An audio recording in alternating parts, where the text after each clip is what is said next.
Welcome back to Green Devils, Ireland's newest Manchester United fan channel, on what is a wet and miserable Friday morning. The sun trying to break through. The weather kind of sums up the mood this morning after that performance last night. Miserable and trying to look for the positives. So with that being said, let's look at the good, the bad and the awful. Starting obviously with the good, and I think we have to start with Onana. He was absolutely immense again. Another world-class double save from him. He's really turned his form around this season, and he's finally shown his ability and kind of why we decided to make that change and bring him in. Obviously, look, he's composed with the ball at his feet, even when he's under pressure, and he's pulling off remarkable saves like that. Yeah, absolutely brilliant. I thought Ugarte had a decent game. Not fantastic by any means, but he did the necessary work and did it well. He covered a lot of ground, got stuck in with some vital tackles, and of course that incredible goal line clearance in the first half. And I think only for himself and Onana we probably would have lost that game.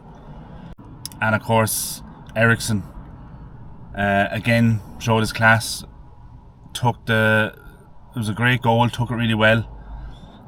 Finished off a lovely counter attack. I think at times in that first half we looked like the United of old in Europe, where we're sitting back, soaking up a bit of pressure, and then we break forward in a real fast counter attack and finishing off with a lovely goal. It was good to see. Look, arguably we didn't see enough of it, but it was good to see. Then obviously on to the bad. I think again the goal we conceded, poor defensively from our point of view.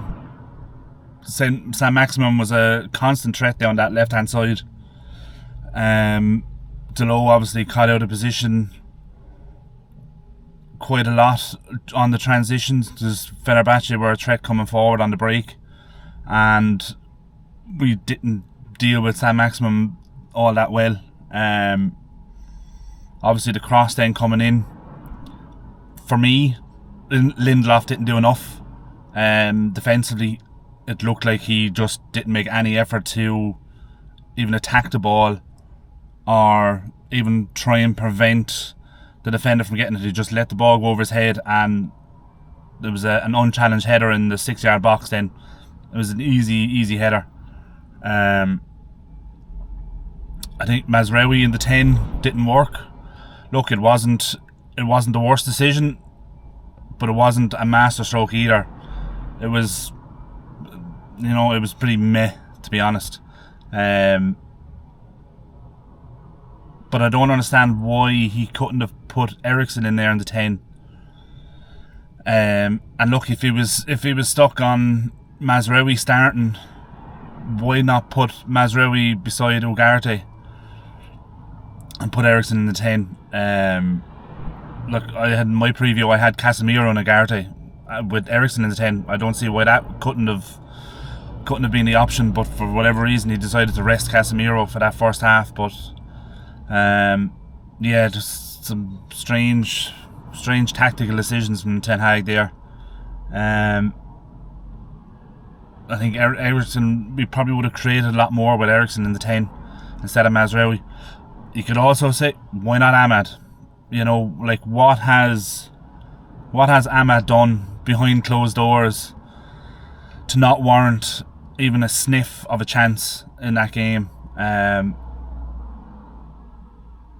It must be serious. The only thing I can think of is that he's done something similar to Garnacho when in Ten Hag's first season, where he just kind of showed a poor attitude in training and off the field, kind of behind closed doors, it just had a bit of a poor, immature attitude, I suppose.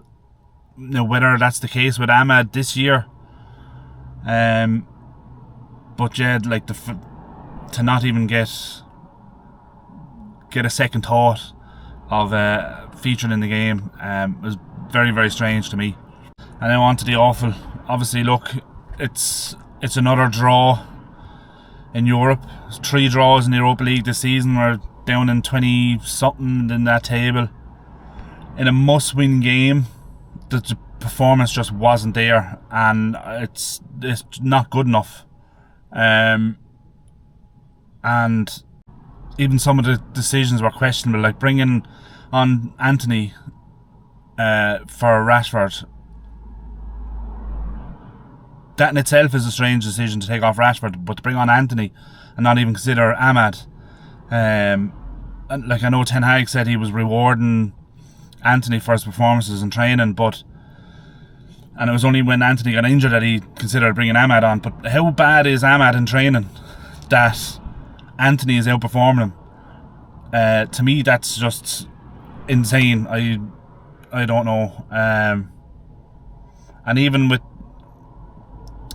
the that fiasco with that injury, like, Anthony wasted up valuable minutes saying, "Oh yeah, no, hold on, wait, don't take me off. I can carry on."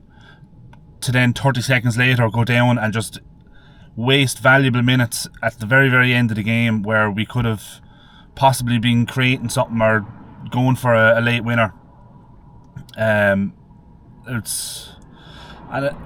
wonder now if that's the last we're going to see of Anthony in a United shirt, because to warrant him going off on a stretcher, I would imagine it's a pretty serious injury, which will likely rule him out till at least Christmas.